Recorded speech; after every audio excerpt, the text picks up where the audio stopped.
এবারে শুনবেন ইমান আলীর হজ যাত্রা।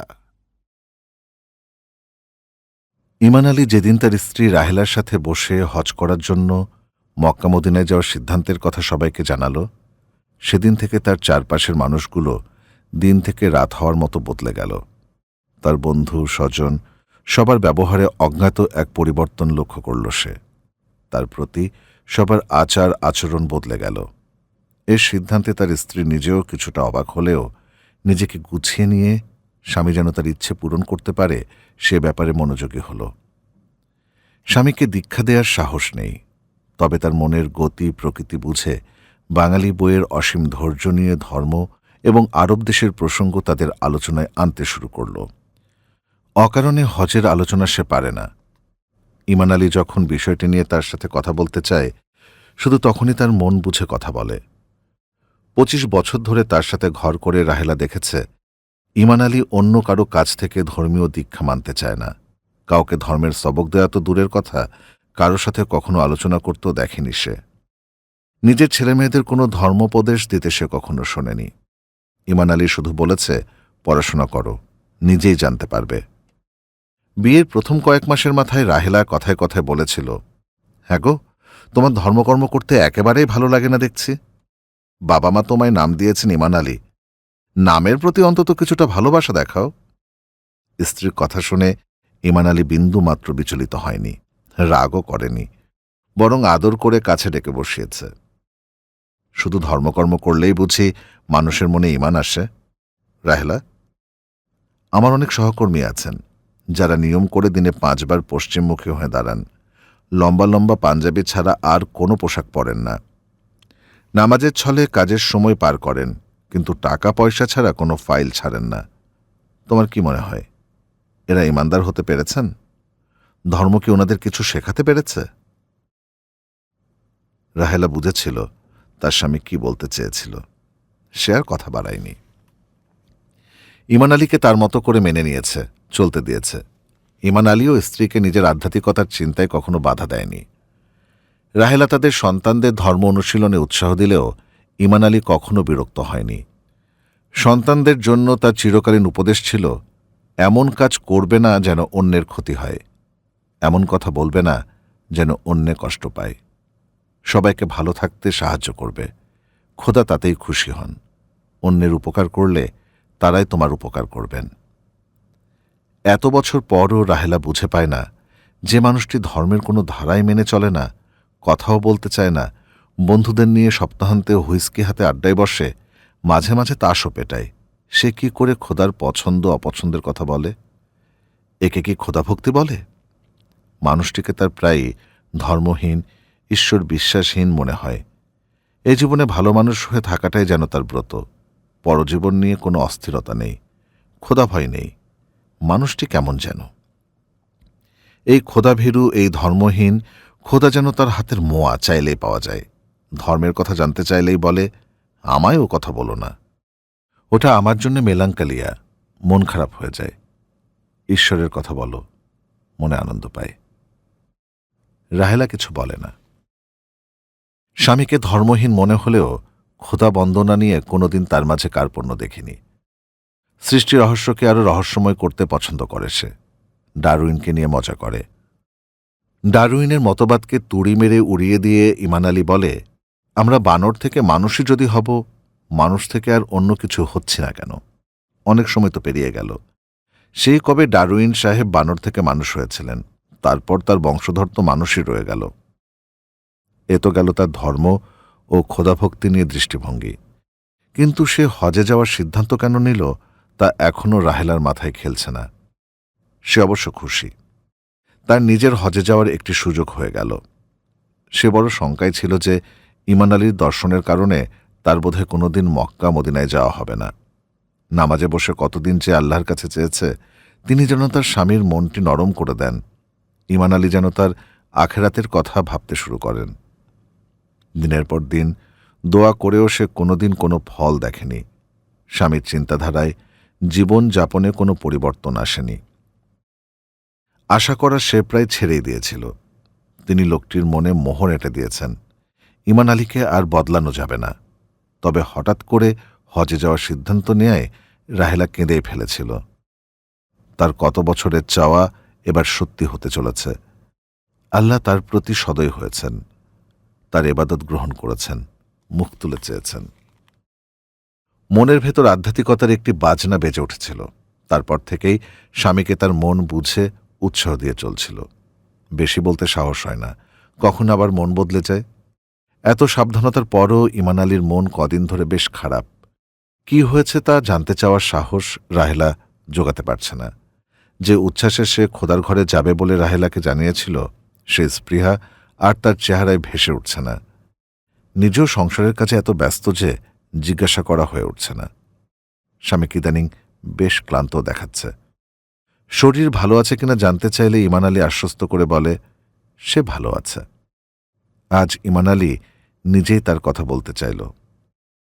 রাহেলা একজন শিষ্যের মগ্নতা নিয়ে তার দিকে চেয়ে সামনে বসল।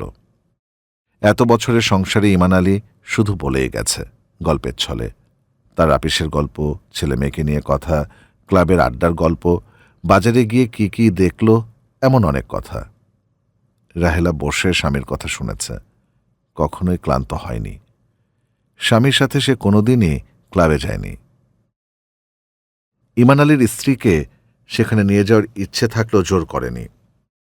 রাহেলা ক্লাব নিয়ে অনেক কথা শুনেছে, তাই জায়গাটি তাকে কোনোদিন টানেনি। ক্লাব নিয়ে যে নীতিকথা সমাজে চালু আছে, তার কোনো প্রভাব তার স্বামীর চরিত্রে সে কখনো দেখেনি।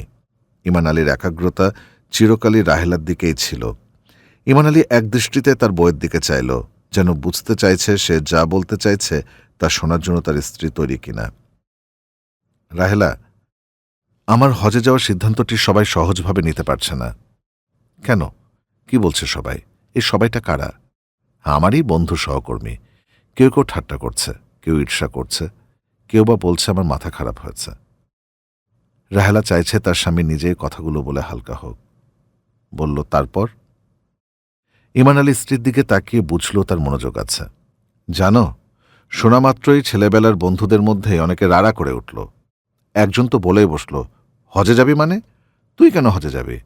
আরে সেখানে গিয়ে যে পয়সা খরচ করবি তা দিয়ে তামাক মুড়ে বিড়ি খা, তাও ভালো। আচ্ছা বলো তো, আমার মন চেয়েছে আমি যাব। হজ করে তো কারো ক্ষতি করতে যাচ্ছি না। কয়েকজন তো এমনটা বলতেই পারে। এরা নিশ্চয়ই খোদা বিশ্বাস করে না। তারা তোমায় তাদের দলেরই ভাবত, এখন দেখছে তুমি ওদের মতো নও। এটা তাদের একটা নিরাপত্তাহীনতাও হতে পারে। হতে পারে রাহেলা, তবে তাদের এই ব্যবহারে আমি কষ্ট পেয়েছি।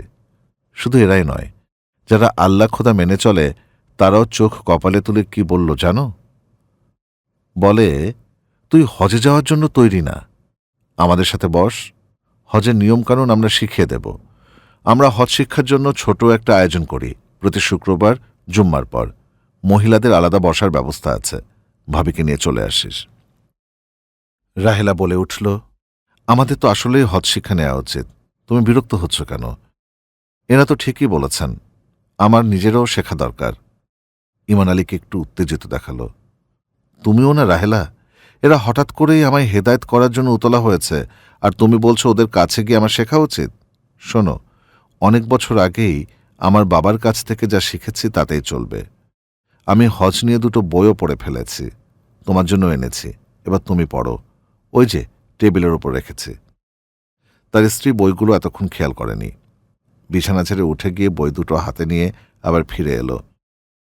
ইমান আলী মনে করেছিল তার বউ বইগুলো নিয়ে পাতা উল্টাতে শুরু করবে। রাহেলা তা করল না, বরং বইগুলো হাতে নিয়ে তার দিকে তাকিয়ে বলল, বলো। আরেক দল কি বলে জানো?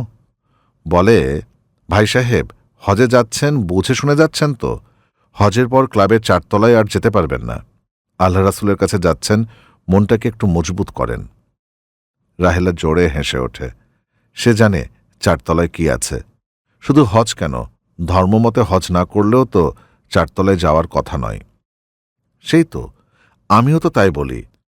তোমরা যদি এতই জানো বোঝো, তাহলে তোমরাই বা কেন তা না মেনে গিলেই যাচ্ছ? বলে কি জানো? বলে আমি নাকি হজে যাচ্ছি শখের বশে। তারা যখন যাবে তারা সত্যিকার অর্থেই ট্রান্সফর্মড হতে যাবে। আরে তোমরা যদি ট্রান্সফর্মড হতেই চাও, এখনই হও না দেখি। রাহেলা কথা বলে না। ইমান আলী তার মতো করে বলে যায়। সে শোনে, রাহেলা, তোমায় কি কখনো বলেছি যে ছেলেবেলায় আমার বন্ধুরা নামের কারণে আমায় মাঝে মাঝে বেঈমান আলী বলে ডাকত? স্কুলে পড়াকালীন নিজের নাম নিয়ে খেদ ছিল। বাবার সরকারি চাকরির কারণে এক জেলা থেকে অন্য জেলায় স্কুলে পড়তে হয়েছে। সব জায়গায় একই অভিজ্ঞতা হয়েছে। ম্যাট্রিক পরীক্ষার রেজিস্ট্রেশনের সময় বাবার কাছে জানতে চেয়েছিল তিনি কেন এ নাম রাখলেন। বাবা বলেছিলেন তার বাবা চলে যাওয়ার পর তার এক মামার কাছে কিছুদিন শহরে থাকতে হয়েছিল পড়াশোনার জন্য। সেই মামা অনেক বিদ্বান ব্যক্তি ছিলেন, ভালো মানুষ ছিলেন। মামার নামেই তিনি ছেলের নাম রেখেছিলেন। বাবা বলেছিলেন, দেখিস, এই নামই তোকে মানুষ হিসেবে অনেক দূর নিয়ে যাবে। এরপর থেকে নাম নিয়ে ইমান আলীর আর কোনো খেদ ছিল না। না, রাহেলা এ কথা শোনেনি। সে না সূচক মাথা নাড়ল। তবে ইমান আলী নামটি শুনে তারও বেঈমান শব্দটি একেবারে মনে আসেনি তা নয়, কিন্তু চিন্তাটি প্রকাশ করা বা এ নিয়ে আলোচনা করার ইচ্ছে হয়নি কখনো। এটা আলোচনার বিষয় হতে পারে বলে তার মনে হয়নি। সে তার স্বামীকে বলে, এই বিষয়টা আমার শোনার খুব একটা ইচ্ছা নাই। তুমি যা বলছিলে বলো। ইমান আলী তার বইয়ের কাঁধ আলতো করে ছুঁয়ে দেয়। চোখে মুখে তার হাসির একটি ঢেউ খেলে যায়। গত কদিন ধরে নিজেকে একটি ছিপিবদ্ধ বোতলে বন্দি মনে হচ্ছিল। আজ মনে হচ্ছে রাহেলা তাকে মুক্তি দিয়েছে। আমার বলার আর খুব বেশি বাকি নেই রাহেলা। গত কদিনে আমার আশেপাশের মানুষগুলোর কিছু চরিত্রায়ন করতে পেরেছি। সেটি বড় একটি শিক্ষা। এর মধ্যে কিছু ভালো লাগার ব্যাপারও আছে। কজন আমায় কোনো উপদেশ দেয়নি বা কোনো কথা শোনায়নি। শুধু বলেছে, তোর ডাক পড়েছে, তুই যাচ্ছিস। কারো কথায় কান্না দিয়ে চলে যা, হজ করে আয়।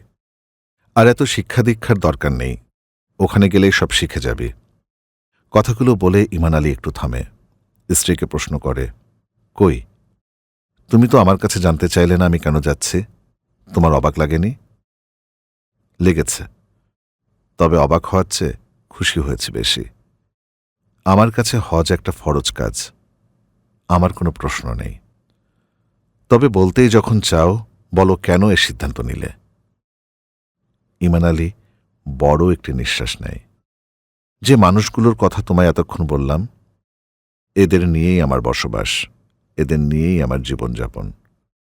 তোমার কথাও বলছি। আমার মৃত্যু হলে এদেরই ছেড়ে যেতে হবে। ওপারে কি আছে আমি জানি না, কিন্তু যেতেই হবে। তাই মৃত্যুর কাপড় গায়ে পড়ে তার প্রস্তুতির কথা ভাবতেই আমি কাবার সামনে গিয়ে দাঁড়াতে চাই। এটুকুই আমার চাওয়া। ইমান আলী কথা শেষ করলে রাহেলা তার হাত বাড়িয়ে স্বামীর হাতে হাত রেখে চুপ করে বসে থাকে।